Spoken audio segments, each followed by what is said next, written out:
All right, we're live. The Field to the Deal podcast. We're live here. Special time early before Thanksgiving. Going to ask the guys some questions here. Week 13, new Browns versus current Broncos on Monday Night Football. Who do they have? We'll see you. Does Travis Hunter, Shedeur Sanders play in a non-playoff bowl game? Well, then it can NIL impact if they're playing after this. And Prime, it's Coach Prime going back to the NFL. All interesting things. And what celebrity? Hey, guys, I'm sorry. Wait, Rob. Shocking. We only have an hour. That's right. Right. And what celebrity are you going to invite to Thanksgiving, Peter? If you could invite anybody, who are you inviting? Who am I inviting? I would invite alive or dead. We'll go live. Barack Obama. Interesting one. Scott, if you can invite anyone to Thanksgiving dinner, who'd you invite? Brett Favre. Oh, I bet that'd be fun. That would be fun. Could you imagine, Lynn, if Scott and Peter having Thanksgiving together? That'd be amazing. That's a reality TV show right there. I thought you would have said me. I'm hurt. You'd be fun too. Don't get me wrong, Peter, but Brett would be funner. For our family-friendly Thanksgiving show, we invited Adam Pac-Man Jones to join us. If you don't know who he is, he's one of the voices on the character in Bluey. So, guys, we're going into the last games of college football. The big question I've been hearing around the town these last few days, is this the last game for the Sanders experiment in CU? Is Coach Prime going to the NFL with his guys? So, and the question I'll start with, though, we'll start with Scott as an NFL GM. If one of a top draft pick isn't playing in a bowl game, does that impact their draft stock or where they fall on the draft board for you? No. It's a tad bit of a red flag from me being old school because, the university took care of you. Your teammates are taking care of you. You're taking care of them. You're a family. And you're kind of walking away on the last hurrah. But there's two sides to the business, You got the personnel side where it's like, yeah, you want to see him, but also y'all already have enough tape on him to identify the talent. But second of all, it's just that I like I said, I think it's just it's walking away from your family, and they don't want to do it, but they're told to do it. And some make their own decisions. Peter would know much better, but I'm sure some agents say absolutely not. If we're not, like I said, what happened last year at Florida State was ridiculous. I mean, ridiculous. And for the university that backed these guys, gave these guys scholarships, did everything for them, and then they get embarrassed against Georgia. I mean, completely embarrassed. And it's like, even for the head coach, they haven't bounced back yet from that stuff. Hey, we got Adam Pac-Man Jones. Did you play in your bowl game before you drafted in the first round? You say what? Did you play in the bowl game before you got drafted in the first round, before you got into the league? Yeah, I played Florida State. What would you tell Shedeur and Travis Hunter about playing in a non-playoff bowl game before going into the NFL draft? What do you mean? What would I tell them? Should they playing it or not? What do you mean? Season not over with. They signed up for it. Like, you don't quit on your fucking teammates. That's a coward move. The money is there. You've been playing this game the whole season. You love playing. You go out and play the fucking game. You don't not play the game because you might be the first overall pick. Like, that's ludicrous. Like, that's showing that you have really no love for the game and it's all about you. Like, that's how I feel about the situation. I knew I would be top 5, top 6 pick, and I played the bowl game like I play every other game. And I don't get it for unless you got an injury or you're nursing something and you've been playing through a lagging injury and the team know about it.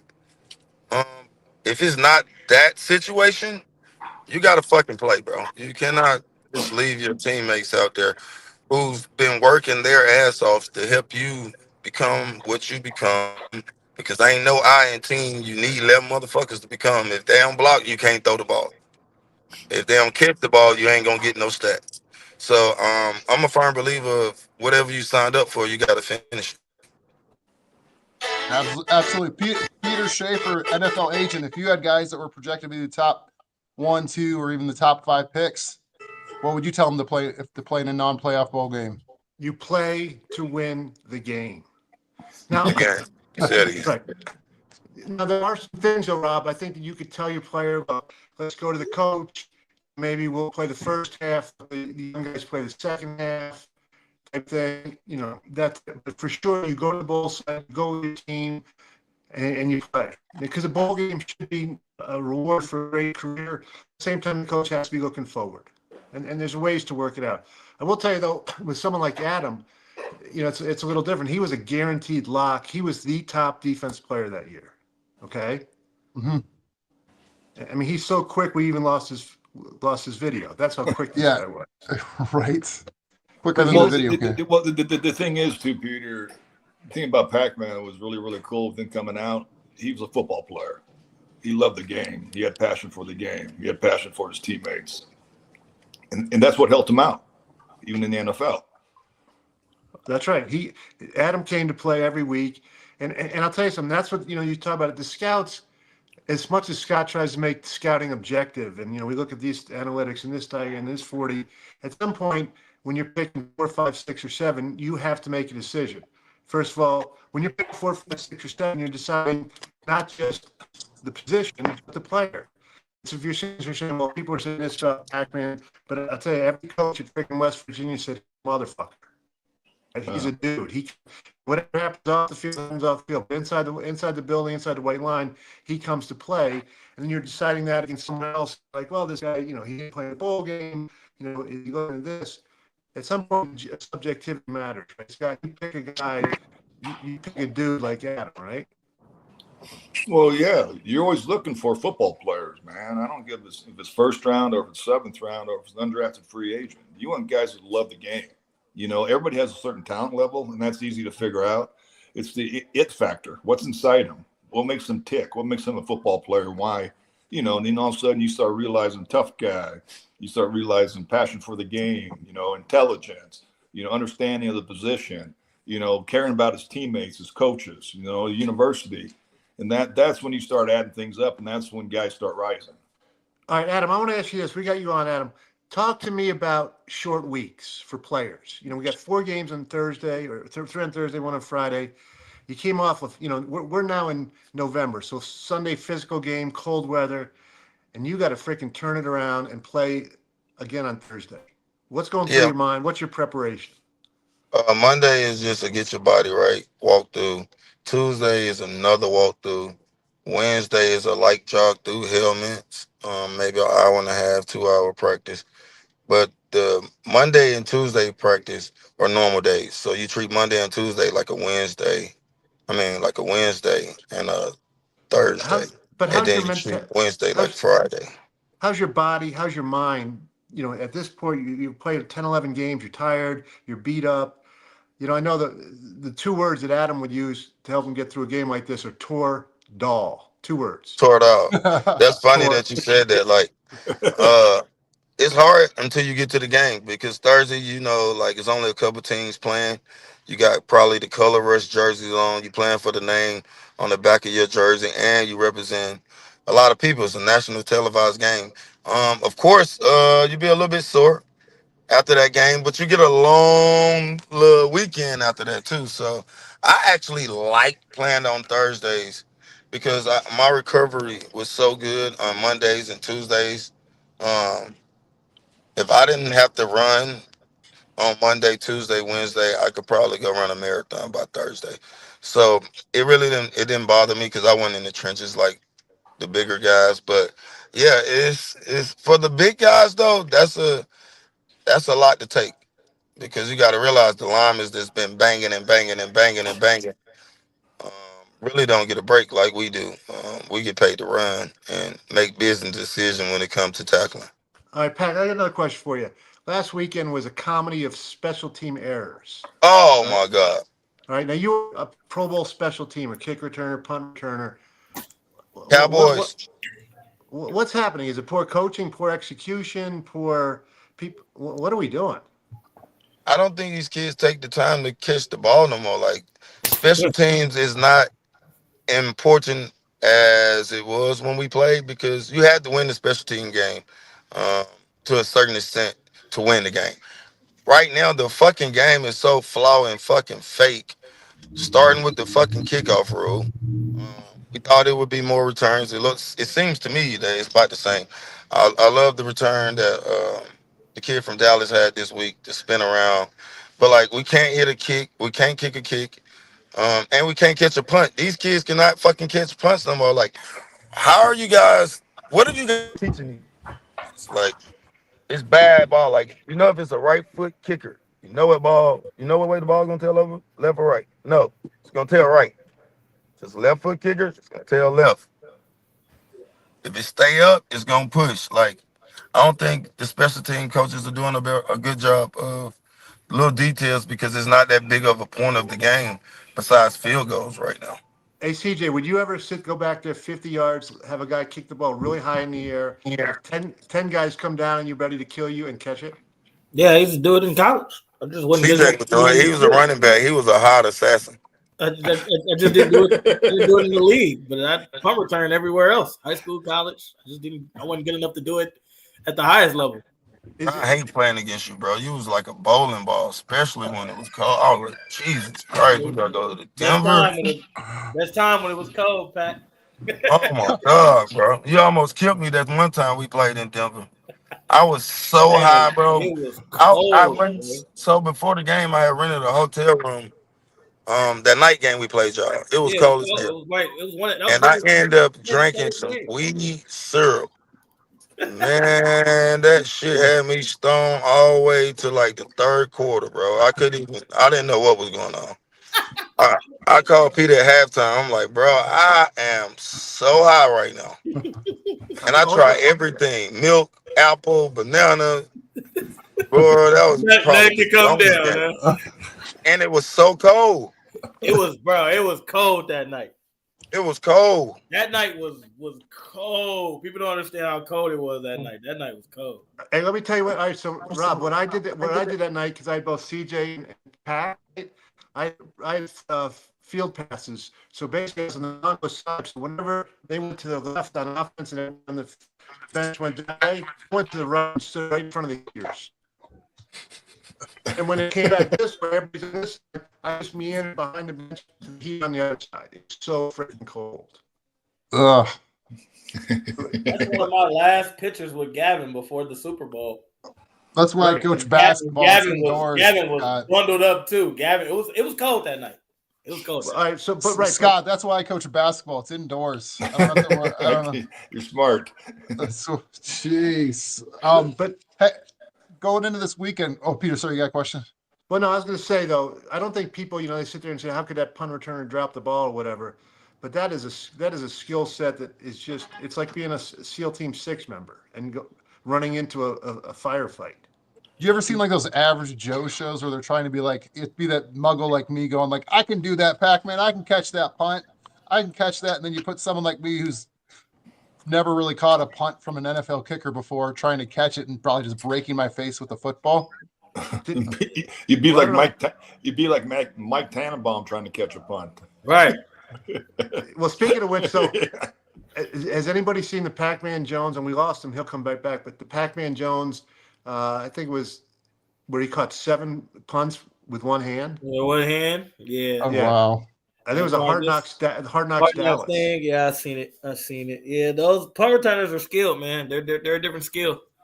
Those are really good, really good punt returners are very hard to find. Like what Pac said is perfect. I think some special team coaches don't take it as serious because the game has changed for sure. But then I think a lot of I don't know if there's a lot of returners. Like there's not a lot of people who are like really good at returning the football like they used to be back when he played and when I played. So or Josh Cribbs, right? Yeah, Cribbs is another one. I represented Josh Cribbs, and that guy was fearless. The thing is, CJ, I think, and you'll know it's better than I will, but I've been around practices for probably 5 years in college football. But a lot of these coaches nowadays, they either don't want them to get hurt, or they're giving freshmen, they promise freshmen coming in on scholarship that, listen, you can return punts, you can return kicks. So it takes away the seniority of the team from the standpoint. Because I think, I was lucky enough to be with Green Bay when we won a Super Bowl, and Desmond Howard was the MVP. Yep. Because and all he did was return kicks. Yep. He didn't return punts. He just returned kicks.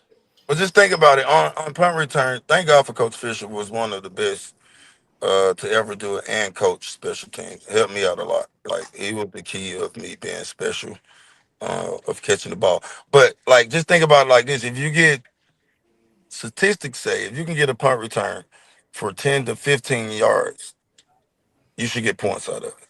Yep. Correct. Drive starter. It's the drive starter before the drive starter. Yeah. Mm-hmm. That's what we used to say. That's what we used to say.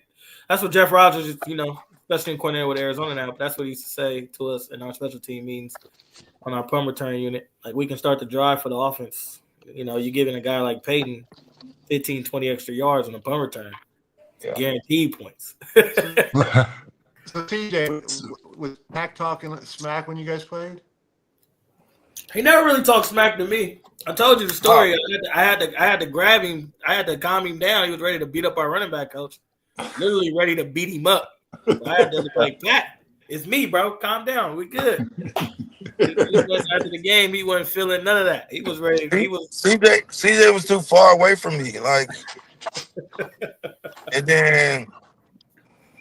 Now, did he talk smack to DT and Emmanuel? Probably. I'm not sure. Probably Emmanuel. RIP 88, man. I ain't talked too much trash to him because we was like best friends. I kept it pretty close. But Sanders, yeah, see, man, yeah, me and my boy, yeah, we don't talk a lot of shit to each other. We had some good battles, but I've gotten the best of him out of all of the battles I played against him. So when you guys are talking, I don't think he never scored a touchdown on me. I got like 2 picks on him too. Pack, when you guys are talking smack, is it strategic or is it to get you pumped up? Are you trying to get in their heads? Well, shit, if they let them get it, if they let me talking shit to them get in their head, shame on them. And some people I can tell when I'm getting in their head too. But like during the game, I don't have a limit. Like, I'm gonna say whatever I fucking feel like saying. All right, so here's my next question. Like in the game, I might tell you, I hope your mama die. Wow. No, for real. No bullshit. I could only imagine if Pac-Man, you went into sales and you're there at the conference room table talking crap because your competitor walked by. Okay. Like, I can only imagine that. That'd be the best ever. All right, so let me ask you. We need all the sales. Yeah, Pat, you play at Eagles, CJ. You play, Broncos, some good teams, some bad teams. And there's some teams right now, Jacksonville, the Giants, teams that look like they've packed it in. Can a coach change it? The Giants fucked up everything. They got rid of Saquon, getting rid of Jones during the middle of the season. Got an unbelievable receiver over there. They just showing like, all right, we give the fuck up. We're on the deathbed, and y'all go ahead and put the gas mask over us because we're tanking it right now. But the Giants by far, and I used to like the Giants when LT was there, but that's a bad fucking program. But the only person been successful there in the last decade is Eli. That's the only person. Like, no, Odell Beckham was the best receiver they had in damn near 20 years, and they got rid of him. Yeah. But so lonely white state, bro. It's a red state, which I'm on the red side too, but that is a different type of red. Different type of fucking red up there in New York. Learning to balance that line on conversations before Thanksgiving dinner to sort of keep kosher in the family. But with talking about the Giants, I heard Adam Schefter say that Daniel Jones is going to the Vikings. Is that what Minnesota? That's a good. Yeah, I seen that. We said, me and Scott said that on here last time, like getting around certain coaches, certain people. I think Kevin O'Connell would be good for Daniel Jones. It's crazy. The Minnesota got 3 first. Hey, who else gonna be good? Who? Is a guy over there they call who? What's his name? You don't know him? He's the fucking best receiver in the world. Yeah, you talking about Right. JJ? JJ Cole. Anybody can play with him. JJ Cole. God damn it. Peter can go in and go 10 for 200 probably. JJ Cole, boy. But Just yeah, throw him the ball, bro. Just put it in the facility of where he's at. I think it's funny. I think it's dope though it'd be interesting next year having 3 first-round picks, right? And Sammy, Daniel, and JJ McCarthy, the other JJ, to see what they're trying to do with their quarterback position. But I thought it was a good move by Minnesota, and I think Kevin O'Connell is good for Daniel Jones. Fresh start for Daniel Jones, and he's playing with, if he gets opportunity, he's playing with the best receiver in the world, so that makes life a little easier as well. He's never gonna play there, but he's a good back. I think it's a good move from a personnel standpoint. It's kind of like Pac-Man saying, in case he has to play. You know, he's never gonna play. It's a short. Well, if there's an injury, you know, JJ's out. You know, so he's number 2, and you got a guy that has experience, has played some games. You know, had some success and had some failures and stuff. But it makes you, as a GM sitting there, feel comfortable if all of a sudden something happens to Sam. You know, you got a guy that can go in and call plays and you know, be able to hand the ball off, get out of the huddle, get to the line of scrimmage, get the snap off. You know, so I think it's a smart move. You know, from that standpoint. So because it's Thanksgiving, we're giving thanks. Are we giving thanks for which game tomorrow? Bears, Lions, Giants, Cowboys, Dolphins, Packers. I got to be grateful that the Lions are actually relevant on Thanksgiving, growing up in that area, and now they're actually relevant on Thanksgiving. I am ecstatic. All them games is trash. Yeah, Lions second time, and third time. Last 20 years that it's been relevant. Normally we wouldn't even be talking about the Lions. But the Lions may go to the Super Bowl. Possibly. We'll see. December football is big, though. Everybody lines this, line that. Let's see if everybody can stay healthy through December. That's first and foremost.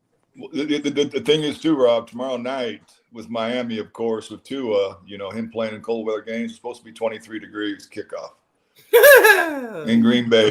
Oh, Lambeau, boy. They don't do any favor for my Dolphins. But you know what? As being in Denver with the Broncos, y'all won 3 of them, though. Y'all won 3 of them in a row. Dolphins are cooking right now. We're talking playoffs when we talk about Dolphins right now. Let's put some respect on the Dolphins' name. Let's go, Pac-Man. Let's go. I want them in there, but I don't want them in there at the cost of the Broncos. Are the Broncos going to hang on to a seed there, Pac-Man? Like, what are you seeing? Bo Nix is playing really good right now. Cortland is Cortland. If they can keep playing the way they're playing right now, I think they slide in there. The defense is fucking unbelievable, bro. Like VJ got them boys balling. VJ got them dudes doing their thing. As long as the defense, that back end of that defense is maybe the best back end in the NFL. As long as the defense keep playing well, they'll have a shot. I mean, we said that all year, right? Bo is playing a whole lot better, which is good. And if Sean Payton would just leave him the fuck alone, he would be all right. As an ex-Bronco, I'm kind of jealous of the uniforms. Them white helmets with them blues this week is gonna be clean, boy. It's gonna be nice. I ain't get a chance to wear that. The NFL was hating on the different helmet color when we was in. Bro, you got pulled, bro. Just call down there to the equipment room. It's the same guys you was there with. Tell them you want the whole uniform. That shit clean, boy. Just order the jersey a little big, cut the sleeves, then you be right in there, baby. I don't want to wear them these days. I just need to look at it. But nah, that West Virginia just had an all black jersey. Clean. I had to have it. Yeah, I ordered it.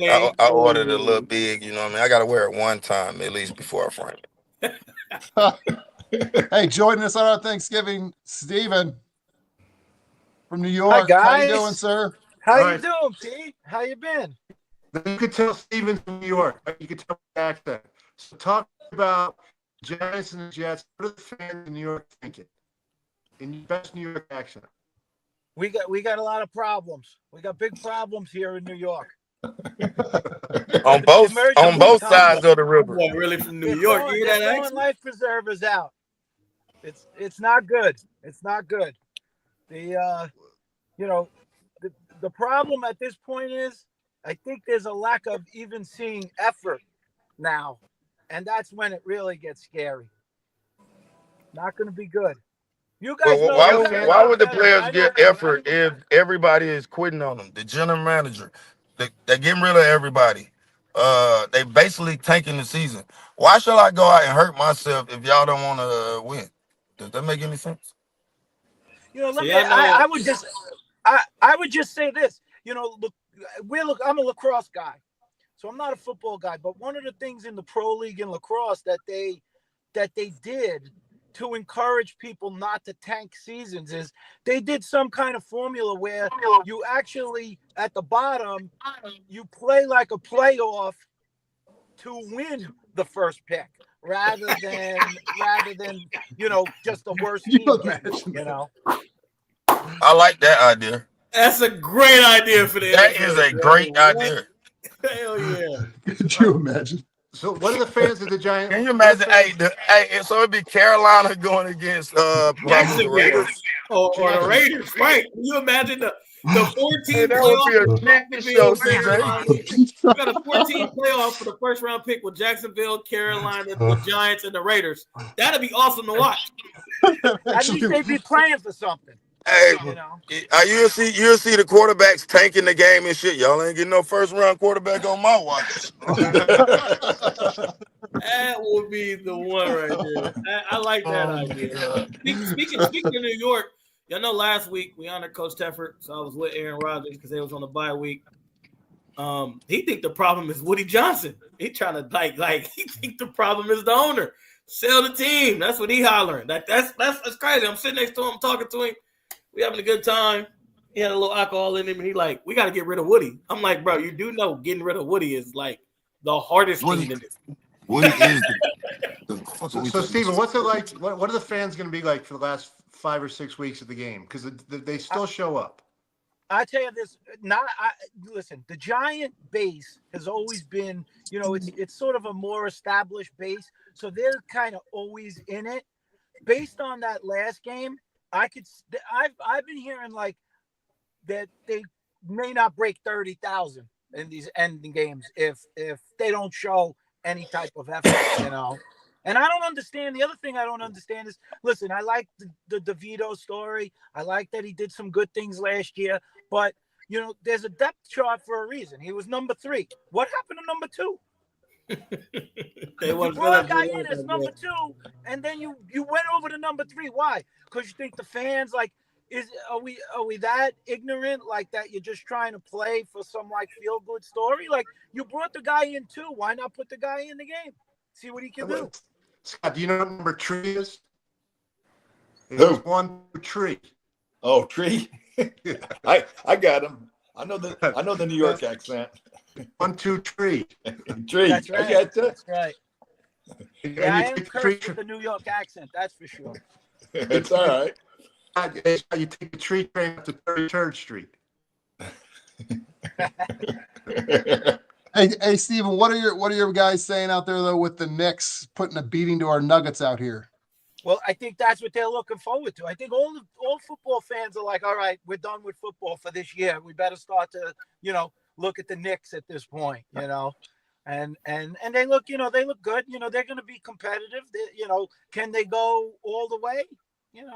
Basketball's a long grind. But they'll be competitive. Thibodeau have them competitive, just like he did last year. They made some moves. The Cat and Randall trade. Cat just don't play big, but they'd probably be better in the East. Not a lot of big men to really guard and to be guarded by in the East. It'd be interesting to see what they do in the East. I mean, I like Orlando too. The Cavs started hot. It'd be interesting though. Thibodeau's good coach though. Thibodeau gonna have them ready to go. I know that for a fact. They love him, and they show the effort for sure. Hey, Scott, as a general manager, what goes through your mind as to whether you're going to fire your coach now or wait till the end of the year? You're cutting out a little bit, bud. I said, as a GM, what goes through your mind? Do you fire the coach now or do you wait till the end of the year? You fire coach now, or do you wait till the end of the year? Pete, you need to log off and log back on because you've been going in and out all day. Yeah, no, you know what, Peter? That's a good question. From my standpoint, depending if it's just really bad, I mean, to the point where the players are coming to you and saying, listen, this is going on. I had an issue in San Fran at one time where he's calling players out in the locker room and bullshit stuff. So if that happens, then you can cut bait. But I think during the season, you roll with them. I mean, what's going to change? I mean, you can make an interim, which we did in San Fran, and made Mike Singletary the interim head coach. Then all of a sudden he wins 5 of the last 8. We make him the head coach. And, it didn't pan out very good when it's all said and done. I won't win us. Yeah, but I think you got to show that you're a solid organization from the standpoint you got structure, when you're not going to jump ship after a 3 or 4 game loss or whatever, the Jets. The season's not going well at all, and all of a sudden with Woody stepping in, firing the head coach, bang. Then all of a sudden turn around, firing the GM, bang. What do you solve? I mean, your season's lost already, keep them around but start working on the next phase, and understand that it might not be them, but I know Robert well. I worked with him in Seattle, and he's a good dude. Is he a head coach? Who knows? He's a defensive-minded guy, but he's not going to do anything but work his tail off to have success. And then Joe Douglas like I do. Great guy. Good evaluator. Who knows? I mean, he's raised with Ozzie Newsome in the Ravens organization, but I think when you start showing panic, the players feel it, and the fans feel it. They're like, okay, well, here we go again. Football's football. You're gonna win, you're gonna lose every Sunday, every Monday, every Thursday. There's no way around it. And you're gonna have bad weeks. I mean, there's no way around it. But you got to show from a GM standpoint that, listen, I'm in this to help you guys. We're together. We're fighting this fight together. And you stop the fight, the players see that. I'm sure CJ can tell you very well. Yeah, I was just going to say, like from a player and a coach perspective, as players, we respect who's being hired. So, like, when you hire baby Matt LaFleur, little brother, the first offensive coordinator, like Salah made that the first hire. Yeah. We all looking around saying, oh, bro only got in because of his big brother. Then you hire Nathaniel Hackett, who was absolutely atrocious, right? Like, we look at things like this, which I don't know if GMs look at it, but I'm talking about as a player perspective. We look at it like, all right, Scott, so you hire Rob, baby LaFleur brother, who came with the Niners, so you thinking you can get the Shanahan pull off. All right, that didn't work out. But then you hire Nathaniel Hackett, who didn't call plays with Matt LaFleur in Green Bay, called plays, for the first time in Denver. That didn't work out. Got fired in week 16, and now he's our offensive coordinator. No matter if Aaron Rodgers is here or not, we don't believe in him. Like, we don't believe in him. Like that's like already as in the locker room as an offense, we're like, this shit is doomed. Yeah. Before it even got going, compared to hiring somebody. Right now, obviously, there's first-time hires, which is great. Like Ben Johnson, he's great, right? Billy Stoic comes from that same tree. He's great, right? You have some of those. But then when you hire coordinators like, and I'm throwing coordinators who's been coordinators for a long time, they're head coaches now. But when you hire like a Sean McVay, or when you hire a Matt LaFleur, or when you hire a Kyle Shanahan, when they were coordinators at the time, we have a lot more respect with that because we've seen what they've done with other offenses as a coordinator to be successful in the NFL. So when you hire guys who, like, when you hire first-time guys, we're a lot more open to that to when you hire guys who have not been successful somewhere else and then think they're going to be successful here with us. Like, we're not feeling that. So, CJ, I got this quote this week from PJ Fleck. The Minnesota head coach. Man, you need to log off and log back on because we can barely hear you. You in and out like the burger, baby. Is that better? No. Nah, not really. I just told you all you gotta do is log back on. Your Wi-Fi tripping. Your Wi-Fi tripping is crazy. The world has been in. Hey, talking about first-time head coaches, Steven, with looks like the Giants right now are projected to have the number 2 pick. They could go with a quarterback, Cam Ward or Sanders right there. If Sanders was an option there in New York, would you want it if it came with Coach Prime? That's a tough one. I mean, that could go great or it could go ugly. Like if it doesn't work, I just look at the downside. I was always as a lacrosse player, I'm a percentage player. I'm always thinking, what's the best percentage? So as new, that sounds great. Upside would sound fantastic.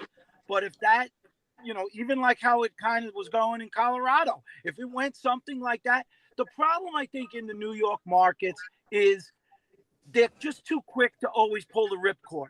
You have to give somebody a legitimate chance to build and make some success out of it. You got to give them some latitude, because it's you don't see these teams come in automatically and just rise so fast. It usually takes a few years, just whether it's draft picks or whether they're getting guys in free agency, to all of a sudden in New York, if it doesn't work in the first 3 or 4 games, they're looking to fire the coach. They're looking to get rid of the GM.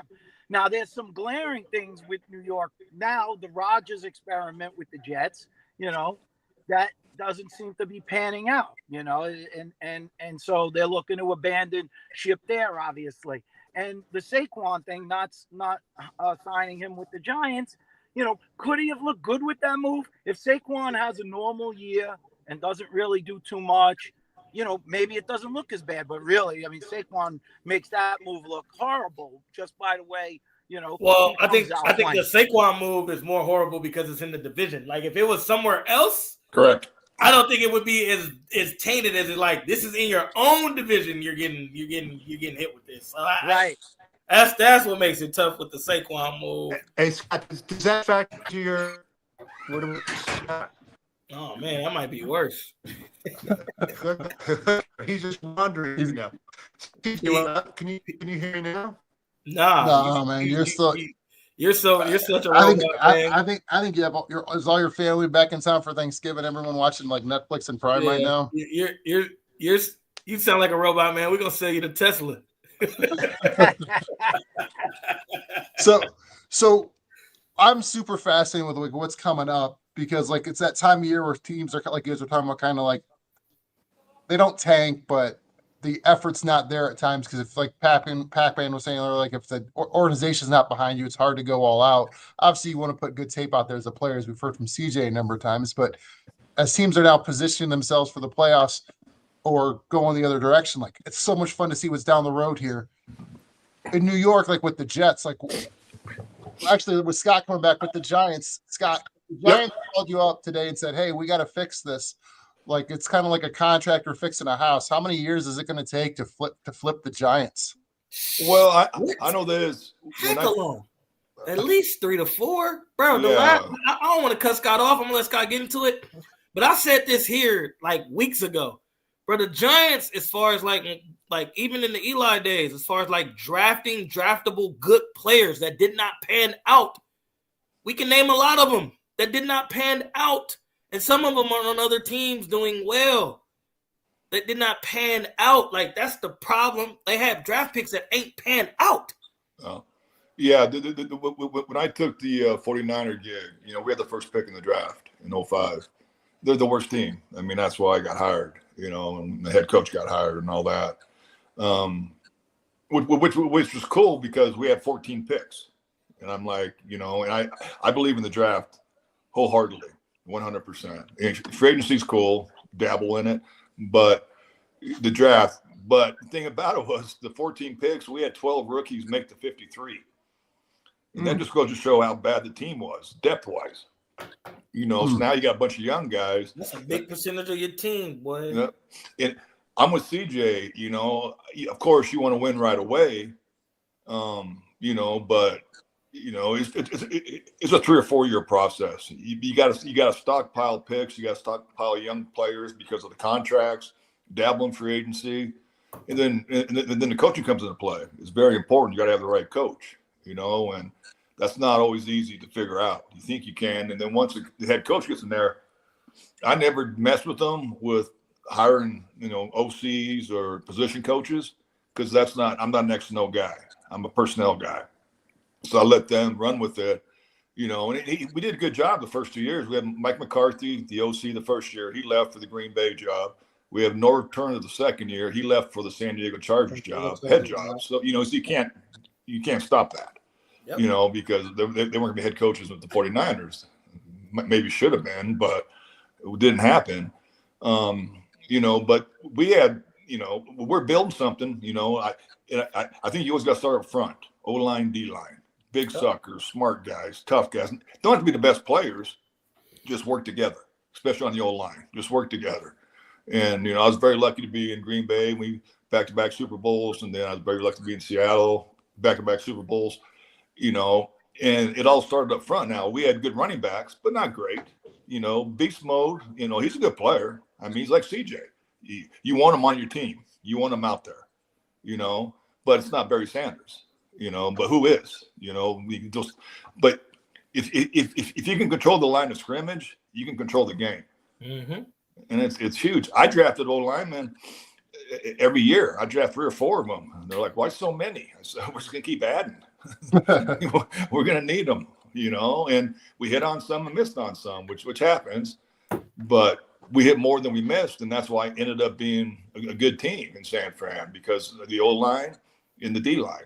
Yeah, but Scott, you can't miss, like, you're not going to miss on Alden Smith. You're not going to, you can't miss on Joe. You can't miss on your top picks. You might miss on your 4th, 5th, 6th round, and if those come out like a Tyler Columbus, those are good too. But you can't miss on your Alden Smith. You can't miss on your on your Joe Staley 2nd round pick. Like, to miss on Evan Neal and to miss on, I think they drafted another guard that was a 2nd round pick for him. Like, to miss on those guys hurts your team immediately because you invest in them fast because they're high picks. So you invest in them so much. Yeah. So when you miss on those dudes, that's to, like, you don't miss on Dexter Lawrence, which is a good thing, but then you miss on some other dudes. So it's like, bruh. Yep. Well, and the thing about CJ, as you're well aware too, is the fact you need a quarterback. You have to have a quarterback. You have to. And I get it. Everybody says he's the most important person on the field, which he is because he touches the ball every snap on offense. But you need to have good talent around him. You have to. You got to keep supplying it. And then all of a sudden you get a running game. You get a tight end who can stretch the field. On 3rd and 3, you can run the ball. And they know you're running the ball and you can still make it. The type of stuff. Then that's not easy to build. I mean, it's not a 1-2 year process at all. Yeah. And you need the right coach. I just think after, Tom Coughlin is a hard-nosed, old-school football coach, really good football coach. I think after Tom, can't remember who was right after Tom, but I know when Pat came in, I'm not a big fan of Pat Shurmur. Never really was, right?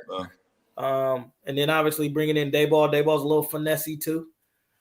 You gotta build it in a way where you're bringing in a guy who's gonna play hard-nosed football, right? The way the New York Giants has been winning, the Parcells way, the Tom Coughlin way.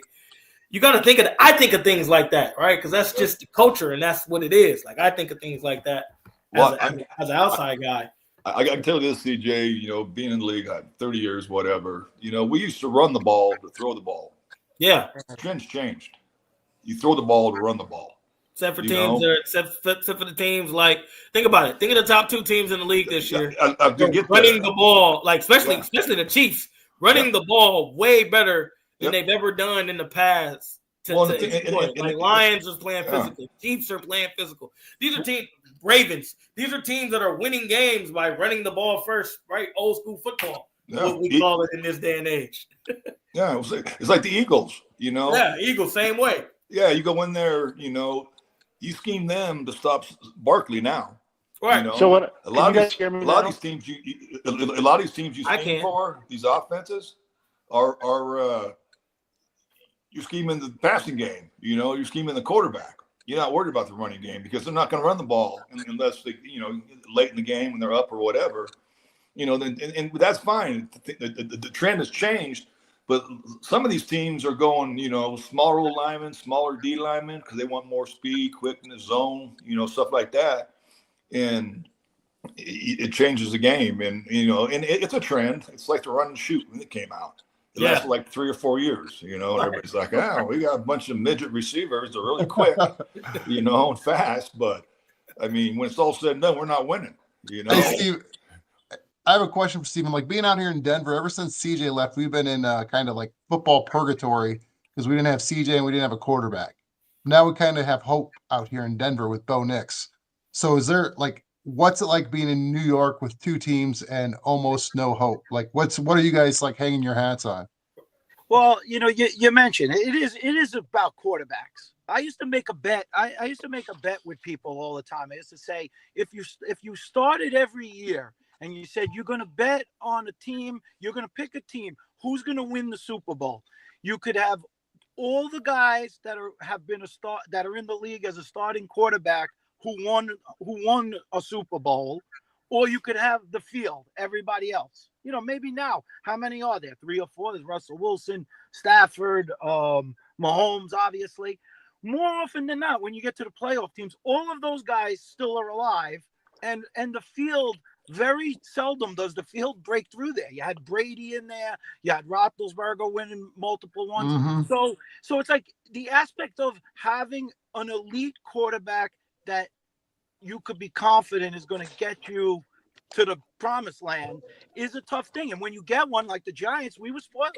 Anybody who was complaining about Eli for whatever his stats, and he had some good, bad years, he got it done. He got it done twice for them. And I don't know that other guys would do that, So, you asked about Sanders, I don't know what the scouting, I would be surprised if I look at him as to be a Super Bowl winning quarterback. I don't see that.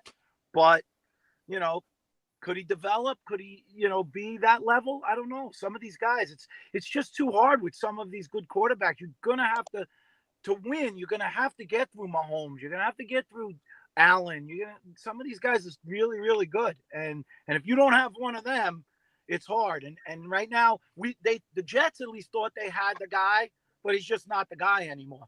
He's he's not quite Tyson in the ring, but he was, he's not delivering. No, it's interesting to think about with the need for the quarterback and like how they've been cycling through them there in New York and with Sanders, if he's the guy. But what have you got? Are they talking about Bo Nix in New York at all? Like, are they going like, hey, he's the guy like the Jets got to keep an eye out for, like when he comes to town anymore? Like, is he outside of the Denver market? Or are people talking about him as now, an established rookie quarterback? Oh yeah, I think they look at him as like, this, like he's got potential. Definitely. I mean, he's definitely playing like it. The guy in New England, he's had some okay moments, it seems like, but I don't know that he's not really going to turn. I think they need a bigger overhaul with their overall talent on their roster. But Bo Nix is a good player. He could be a guy. These guys now have to come in. They used to come in and at least work under a guy for a couple of years. Now they're like thrown to the wolves. They have to like learn the job on the fly. And I don't know that maybe they lose something. You guys can speak to it more, but I think maybe they lose something in development to that. I know as a lacrosse guy coming in and playing, I was playing on club teams with guys who were on the world team, and you're around them and you're learning things and you're picking up things, and you're not put in the spotlight as the main guy because you're playing off of all of these other great guys and you're learning. That's development. If you just have to get thrown into these billion-dollar franchises and be the face and thrown in that type of game, it's a faster game. You're taking your lumps, but does it hurt in the big picture? Would it be better to be in a situation like Jordan Love, where he gets to be around Rodgers, he's under him, then Rodgers moves on, and now he seems to look better. He looks like a guy with that type of team that, who knows, they could make a run and break through at some point. Hey, speaking for the Giants, they're talking about Bo Nix for sure. I'm curious what CJ thinks about this too, but Stephen. Is Steven or Stefan? It's New York, so I'm not sure how you guys pronounce it out there. It's different. It's one of the countries I'm still yet to visit. So it's on my list. But with the Giants out there, what would you think if Scott's there's the GM and he goes, hey, I got Belichick on the interview list for a coach? Would you guys be excited or not? Well, they better be. Steven, would you guys be excited to have Belichick as a coach there for the Giants?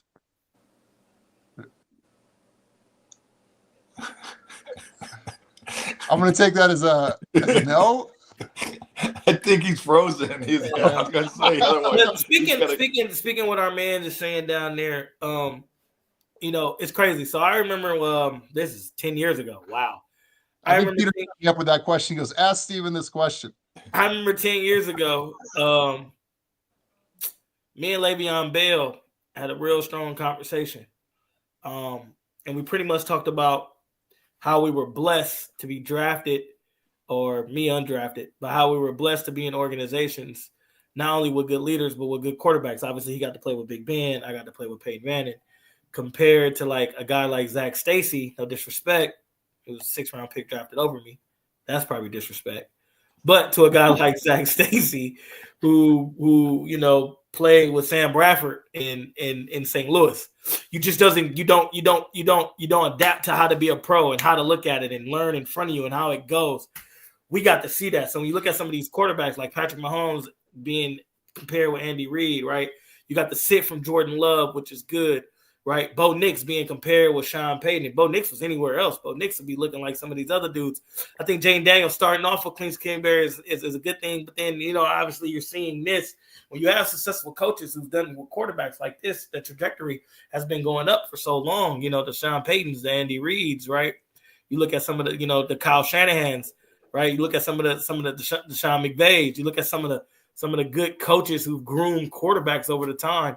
When those young quarterbacks go there, that's great. And I think that's something that Archie did with his son, with Eli. And I think that's what Deion's thinking about his son with Shador, is putting them in a position where I know this coach and this player relationship is going to make the organization, right, be successful and do things because this coach has been good with quarterbacks for X amount of years, blah, blah, blah, blah, blah.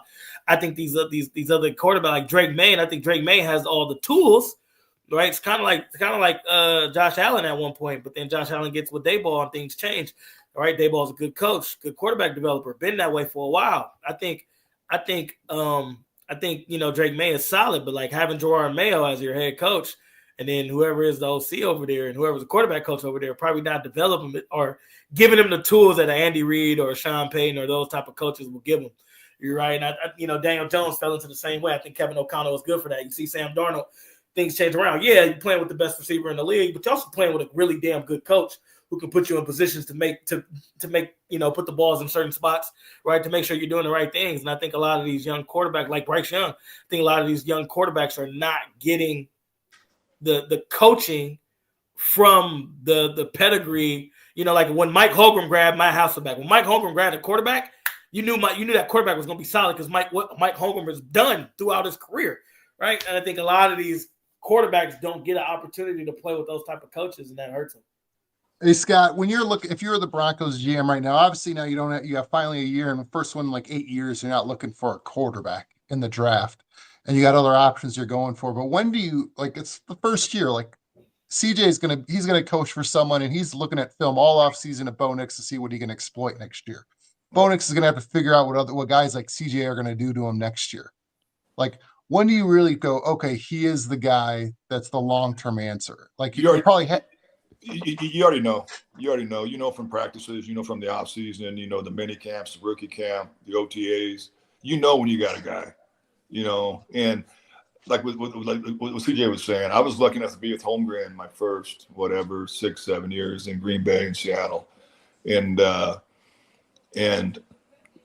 it's very, very important, I think, and I know people argue this, and I went through it.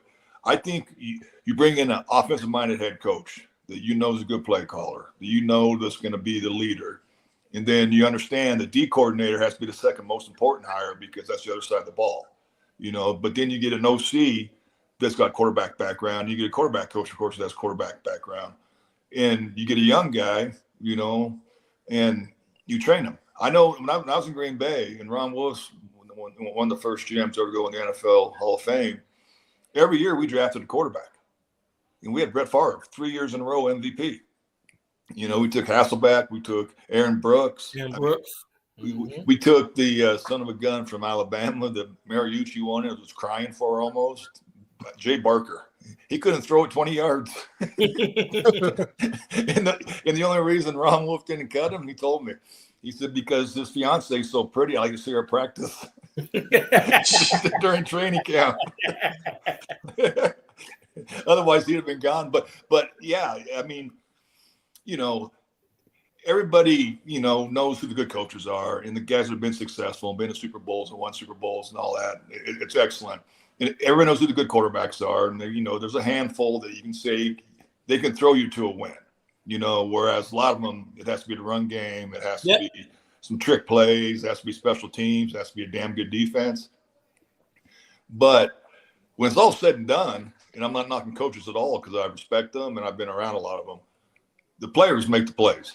The players are one on first down, second down, third down, fourth down. They're the ones making the plays. Now, the good play caller, that's awesome. You got good scheme, you got it set up, you see certain weaknesses on defenses, now you're rolling. But still, when it's all said and done, again, not knocking coaches, but players make the plays. Players are the ones who have the pads on. They're the ones scoring touchdowns or stopping touchdowns, And I'll never lose sight of that because when I first got in, I thought coaches with Holmgren, they're everything. We get any kind of player, and he's going to get him to be successful on the offense. That's not true. You got to have talent. You got to have talent, have to. And what Scott is saying is like, you see that, right? So like, you like go back a couple years, right? You got Andy Reid, Doug Peterson, right? Quarterback, McNabb at that time, Vic at that time, right? It all works out, right? You look at Kyle Shanahan, Brian Greasy, Brock Purdy, right? Quarterback guy, quarterback coach, good play caller, quarterback, having a down year but successful. You look at, was they're having a down year this year, but you look at years prior, Doug Peterson, Mike McCoy, Trevor Lawrence, right? Good play caller, quarterback guy, right? Quarterback guy, right? And Mike McCoy, right?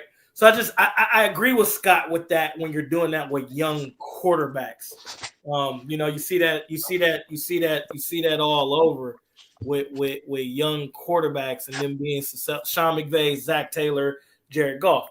There's good and bad, but I think what like Scott was saying, if you got the good play caller but don't have, because the head coach who's the play caller, yeah, he's the offensive coordinator, but he's not running offensive meetings every meeting, right? He's a head coach. He got head coach shit to do.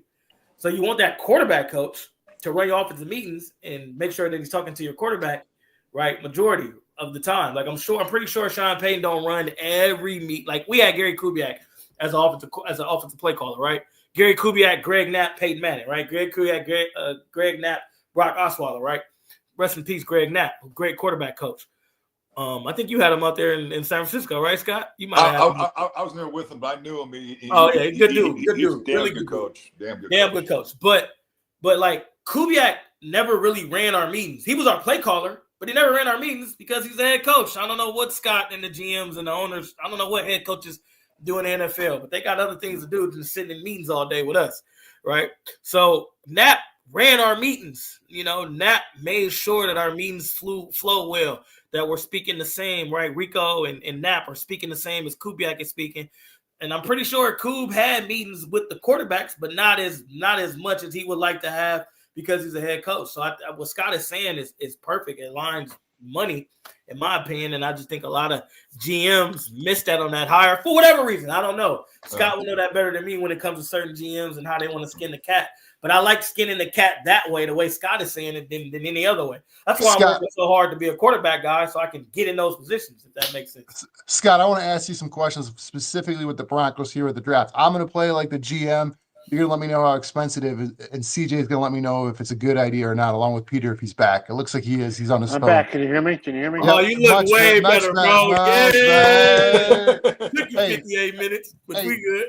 Hey, guys, if I'm heading up the Broncos personnel, I'm looking like we need a running back, and Gentry's the guy I want. In the latest mock drafts, he's going around 11th to the Cowboys, and we're probably going to be somewhere in the early 20s. It looks like they're putting us at 23 right now in the early picks for the first round. How much, Scott? How much is that going to cost me to move up into the 11, 10 spots to go get Gentry? Cost you a lot. What's it going to cost me? What's my cost? It's going to cost you probably a 2 and a 3 this year and a 1 next year. Yeah, too much. So CJ, that's like Price is Right. Too much. Nah, it's too much. It's that because even the kid at Oklahoma State is a good player. He's not having a good year, but he's a good player. So put him in your system, and who knows what can happen. Right? There's some running backs out there that are good players. They're just not having good years for whatever reason. Yep. But they're really talented players. So yeah, are you missing a Heisman guy, Gentry, yeah, like don't get me wrong. I mean, look at it this way, right? Eddie Lacy goes, and everybody loves Eddie Lacy, but then Le'Veon Bell goes right behind him, and look the career Le'Veon has, right? Or you can look at like Alfred Morris, myself. Now you got to do your evaluations the right way, but there are some 3rd, 4th round picks who can fit that need and grow into that. You don't have to all sell out, right? Correct. And the thing is, Rob, too, it's the importance of the position, and not knocking running backs, the importance of position, but it's like receivers nowadays. Like CJ said, there's good players every year. You get in the 3rd, 4th, 5th, 6th round. They end up being good NFL players. Yep. Maybe not top line, but they're going to be good football players, and they're going to help you win games. Now, if you're talking about going up from 22 to 10 or 8 for a pass rusher, that's a different conversation. For a corner, I agree with that. That changes left tackle. Left tackle. Yep. Those are different conversations. Like, you want to go from 22 to 8 to go get Joe Thomas? Make the move. Yep. Yep. Okay. All right. Next position. If I'm with the Broncos, that I'm going, hey, one of my positions of need is because we just cut Greg Dulcich. We need a tight end, a dynamic tight end that Bo Nix can throw to. Is that a position right now that we're looking to draft or free agent? Well, it depends on the market. It depends on the agency market. You know what I'm saying? How hard is it to develop a tight end? I've heard it's one of the toughest ones to develop because of all the things they have to do. Well, it depends what your scheme is. It depends. Are you flexing him? Is he H-back? Is he playing fullback? Is he playing inline tight end? Yeah. The guys I get the best grades to every year, and I'm old school, are the wides, which means inline tight ends. Yeah, true wides. They can run, they can catch, they can block. They might be better at blocking than others, but they can do the other things just as well for you to get through games and you to be successful. Correct. Yeah, because you don't need to overdraft a tight end. You don't need to. I mean, if you get one, like CJ's talking about, a dual threat, meaning he can run routes. He doesn't have to be the fastest guy or the quickest guy, but he has to have good hands. But the blocking's so important. Yeah, blocking's so important. Like, think about this. Brock Bowers was a can't miss. Correct. George Kittle is a good player now who was a 5th round pick. Correct.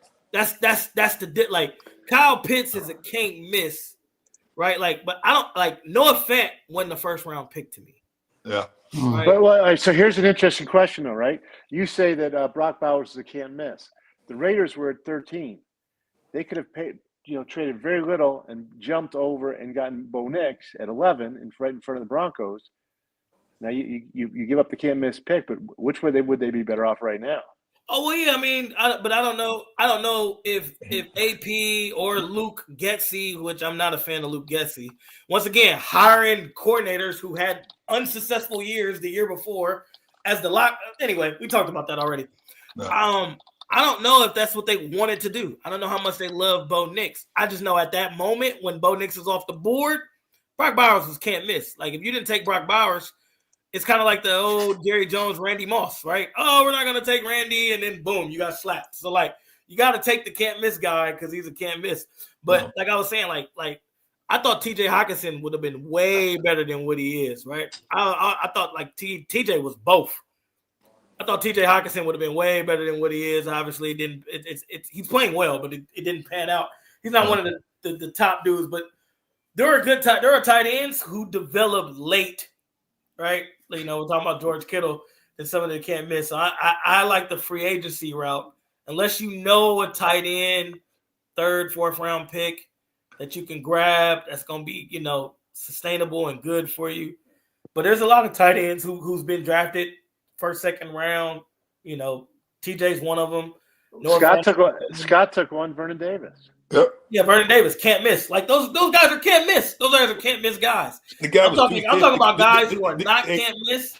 Like Noah Fant, when the can't, like you could have missed on him. T.J. Hockenson, you could have missed on him. Evan Ingram, you could have missed on him. Those guys didn't have to be high picks. You could have drafted those guys somewhere else. And well, it's one of those positions. I did it just because I knew I figured if all those failed, I'd beef him up to 285, 290, and have him play left tackle because he'd get after your tail. And the son of a gun was 253 coming out and ran 4.42. He can run, boy. Oh, goodness. He can run, boy. But yeah, tight ends, I think you can find good veteran tight ends, like what Scott's saying, whether you can find a Y or whether you find an F, but you can find good tight ends, veteran tight ends who can make your scheme better and make you win. I mean, look what Zach Ertz is doing over there in Arizona. You can find those guys to play good football. I don't know, unless it's a can't miss draft guy. I think you try to go free agency in that market. I think that's where I'm at too with the tight end. Is like because Peter mentioned earlier, it's the tackle. Right now, it looks like Garrett Bowles is on his way out, probably to save some money in the O-line room and going younger in there. So they're probably going to. You're not saving money, Rob. What you're doing is redistributing it. You're sitting there saying, is this guy, because he's going to want $20 million a year, and you want him on your roster. The question is how much, and is he a kind of guy at $20 million a year, or can you sit there and take one in the first round and all of a sudden have the money like you guys want to do and spend it on a tight end in free agency? So if you go take a tackle in the first round, top 15 tackle, plug and play him. Then take the money you're saving on the $20 million on Bowles and get a tight end, another inside backer, and heck, maybe another safety. Is that a better distribution of your money and your assets? Correct. No. So it's interesting to think. It's always that fun time of year to see where teams are positioning. What game are you most looking forward to this weekend, CJ? What game are you going like, hey, I don't care how full I am. I'm going to make sure I'm up and I'm not going to nap on this game. I mean, all these games to me are not fun. I mean, they're supposed to be clear winners in this game. But if I had to take one of these three games, it'd probably be Miami and Green Bay. Even though I think Cold Tua, if Cold Tua plays well, it'd be very great. But Cold Tua doesn't really play well. I mean, I'm expecting the Lions to dominate the Bears. I mean, aren't we all? But it'd be fun to see Caleb on Thursday on Thanksgiving. Yep. I mean, the Giants and the Cowboys. I don't even know. Like we're watching that game because of Jerry Jones. If Jerry Jones won the order in the Cowboys, I'm pretty sure that Thanksgiving slot will be going to somewhere else. And then obviously you got the Packers, right? Who's playing really well right now. And it'd be interesting. Like you got like Pac said earlier, the Dolphins has won 3 straight and they're trying to fight their way back in. It's just gonna be tough going to Lambeau, playing in cold Lambeau on Thanksgiving Day. I'm thankful that the Raiders are playing the Chiefs on Friday, so we won't have to spend a lot of time watching the game. It'll be over early. Yeah, that too. But there are a lot of great games this weekend, though. When you really think about it, I mean, the Steelers and the Bengals. It's a playoff game for the Bengals. Yep. Eagles and the Ravens. Eagles and the Ravens are going to be a great one. Excited to see that one. Preview of the Super Bowl. Yeah, preview of the Super Bowl. Right. I mean, let's not forget that there's some teams that have to win, must-win situations, and their seasons are over. So, Thursday might not be great, but Sunday is going to be fantastic.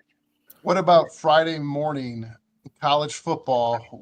That's when the Buffs are playing. Do you think they need some help to get the Big 12 championship game? They got to need a lot of help, but is it better for them that they're playing right off the bat where they know the games? They don't know how meaningful their game is yet. I mean, they can play and watch. I think that's the fun part about it. I think what's good about college football is it's the last week of college football, so we finna know about how this playoff is finna these 12 teams is finna find their spots. So I think there's a lot of games. Ole Miss blew it last week. Like people talk about Colorado, Ole Miss blew it, right? Alabama too. Alabama blew it, right? Texas got to go play Texas A&M. We ain't seen that in a couple of years, and that's going to be a real good game. Sark has to win, so he don't blow it. Correct. Yeah, right? But you guys are talking about you're talking about the Buffs needing help. Let's keep in mind that every game this weekend is a rivalry game. So you can't just sit there and say, well, Arizona State's going to blow out Arizona. That's a rivalry game, right? Mm-hmm. Sure. Okay. Iowa State playing Kansas State. I'm pretty sure that one of those two teams is going to lose. SMU has locked their way into the ACC championship. The question is, do they get Miami, who has to win? Or if Miami lose, do they get Clemson, who has to win? SMU shakes up the whole ACC, no Miami versus Clemson, to see who goes to the playoff. SMU gets that opportunity now. So I think there's some good college games that are going to be fun to watch. You know, I love my Golden Bears, but I do think we get dogged by SMU this weekend. Hey, I guarantee you this before we go. I guarantee you this. There's gonna be some controversy next week. Yeah, like what if USC upsets Notre Dame? Correct. It changes the whole. Then say A&M gets into the SEC championship and wins. By winning this, right? That changed the whole trajectory. Oh my goodness! But don't you remember when we were growing up, USC Notre Dame was the game of the year? Oh, yeah, used to be for sure. It was the game of the year. Like, holy shit, these two giants are playing each other. Let's freaking go! That started the tush push. Remember with Liner? But Bush, the South Bend, old school tush push. Yeah, old school. Yeah, you got Kansas State. You got Kansas State and Iowa State both trying to play for a Big 12 championship berth. They're playing each other last game of the year. Like, what else? What else can you ask for? What else can you ask for? Ohio State, Michigan. One of the bigger rivalry games, and Michigan's struggling this year, but it's a rivalry game. I don't know if it's going. I mean, on Michigan won the last 3 years. That game might not be close. Yeah, and it's in Columbus. Game might not be close. I can promise you this. If Dave gets a chance to run it up, he's going to run it up. Oh, for sure. He better. After all the time you've been at it with. He's got 3 years of his wife not talking to him for 2 months. He's going to go over to the Michigan coach. The guys, I'm just trying to get my guys a scholarship, guys. He's trying to get my guys a scholarship. And then there's some coaches playing, coaching for their job. I thought it was interesting yesterday that Mac Brown came out on Tuesday and says, I can't wait to come back. Can't wait to come back, and then he got fired. Woo, AD said, you should check with me first. Yeah, I was going to say, yeah, I'm with you there. Now, Mac's a really good guy, and he's been a hell of a coach. But he's a really good person. He's 73, though, man. It's time to hang it up, Mac. Yeah. No. We love you, Mac. He got fingers in his 70s. Right, I'm just saying, just check with the AD first before you 100%. That blew my mind when I saw it. I'm like, why wouldn't they just tell him so he could retire and walk away? All right, walk away safely. But now it's like, but then I found out, like Peter said, he said, I'm not retiring. Okay, well then you're fired. Yeah. Yes, you are. Yeah. you don't realize it, but yeah. Did you not get the email? I sent it to everybody. But he is right. There's a lot of coaches playing for their jobs. Hopefully your boy CJ finds a way to sneak in here, man. Let's go. Rooting for CJ. Hey, guys. It's CJ, I asked these guys as we started, if you could invite any celebrity to Thanksgiving dinner, who are you inviting? You really want to know? Can't be a female. Alive. Oh, they got to be alive? Dang. Oh, they are alive. Jesus Christ. Right? Going up. There you go. Thanksgiving table for me. I'd just be worried I'd say something stupid in front of him, like, oh man, I'm sorry, I didn't mean to say that. I mean, you wouldn't save that for Christmas meal? Both.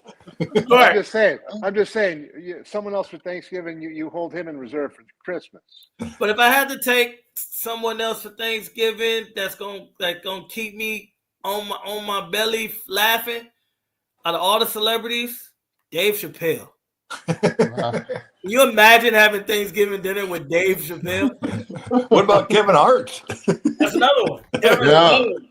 A little short flicker. That small dude. Those dudes will probably have you. Oh, beyond. That's what we should start. Have Scott start doing scouting reports on comedians. He's a dude. He's a dude comedian. You gotta draft this guy. He's hilarious. he's a headliner dude. No, he's funny. But guys, it's been great. I hope you guys enjoy your Thanksgiving. I'm just grateful for this time of year now I can watch Hallmark Christmas movies without getting shamed. So, well, I'll tell you, right now the spread in the Turkey Bowl is the South by 3. How cold is it tomorrow for Turkey? Do they have home field advantage? No, we have the home field. How cold is it tomorrow? 3 automatically. 40 degrees. It's gonna be sunny tomorrow. You got a good bowl. 40 is good. But it's snowing today. It's supposed to snow. I'm going to say a lot. She's going to get away. 3 to 5, Scott. That's not a lot out here. That's a lot for CJ in Berkeley. If you got 5 in Berkeley, the place would shut down. No, but for the Turkey Bowl, it's the perfect conditions. You get the snow today, so you have 3 to 5 inches on the field tomorrow, but it'll be sunny. Running around Turkey Bowl with 3 You're inches not of running snow. around, Peter. You're on the sideline calling plays, but Spider 2 double wide banana. Just hand it to CJ. Just hand it to CJ. Just don't. Actually, my final thoughts, man. Wait, hold on, CJ, hold up. Two things about Turkey Bowl. We have 2 plays. Mark Jackson plays, former Bronco receiver. And we just call it. Yeah, I just call the drive, and he does a 3-yard slant. Let's go. The drive. And he goes, just throw it in my belly. Catch it on his knees, right? Right. Then he catches on his knees, and we go home. The other one is we have Mark Randall plays, and he's 6'10", and I just yell, Darwin, Darwin. He just turns around, and all the Lombardis are about 5'2".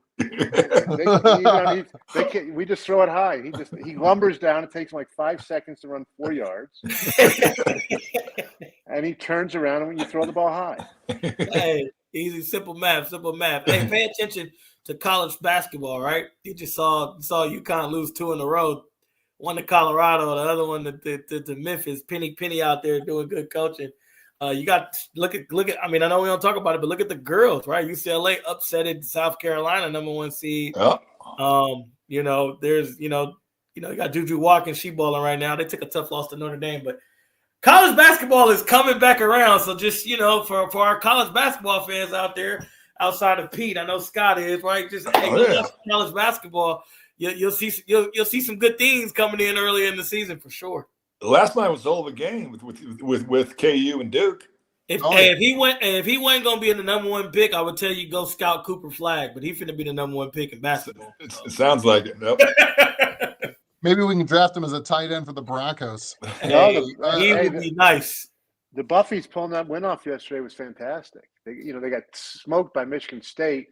Let me put it this way: Michigan State beat them so bad that Barry Sanders' son played in the game. I didn't know that. He had play for Michigan State, really?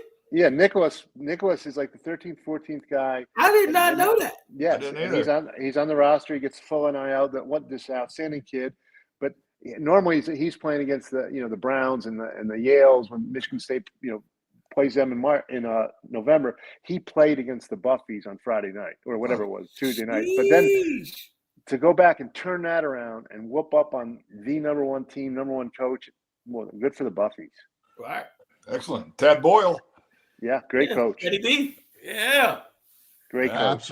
Absolutely. Any parting thoughts? Happy Thanksgiving, guys. Scott, parting thoughts going into Thanksgiving? You know what? I'm just looking forward to spending time with the family. And I want to wish you guys a happy Thanksgiving as well. But just it's going to be a really good week of football or weekend of football. Peter, any parting Thanksgiving thoughts? No, I think Scott's right. We all have a lot to be thankful for in this country. Obviously, football being one of them, but family most importantly. And let's always take a moment to appreciate how great, thankful we are, and appreciate and respect the ones that aren't with us anymore. Right. CJ, any parting Thanksgiving thoughts? I'm just truly thankful for you 3.